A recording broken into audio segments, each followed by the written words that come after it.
আসসালামু আলাইকুম, কেমন আছেন সবাই? আকাশ প্রচুর মেঘলা, কয়েকদিন ধরেই বৃষ্টি, প্রচুর বৃষ্টি হচ্ছে। গতকাল তো প্রচুর বৃষ্টি, তো এটা গতকালের ভিডিও। তো সকাল থেকে আকাশটা খুব মেঘলা।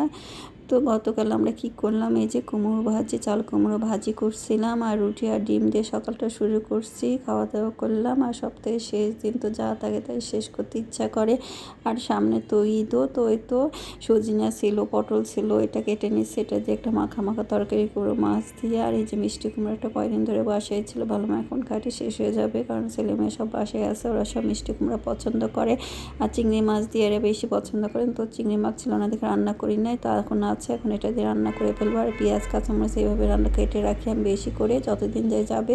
আর বিকালে নুডলস রান্না করি, একটু বড়া টড়া পেঁয়াজও করতেও ভালো হয় পেঁয়াজ কাটা থাকলে। আর এই তো চিংড়ি মাছ নিয়ে নিলাম, জিরা দিয়ে একটু ফোড়ন দিলাম। চিংড়ি মাছ দিয়ে অনেক সময় আবার মিষ্টি কুমড়া আগে হলুদ লবণ দিয়ে সিদ্ধ করে ঘেঁটে তারপরেও চিংড়ি মাছটা কষে নিয়েও ঢালা যায়। আর আমি এটা আগে চিংড়ি মাছটা হালকা করে ভেজে নিয়ে এর মধ্যে মিষ্টি কুমড়া দিয়ে একটু হালকা পানি দিয়ে সিদ্ধ করে নেড়ে চেড়ে ভেজে নেব।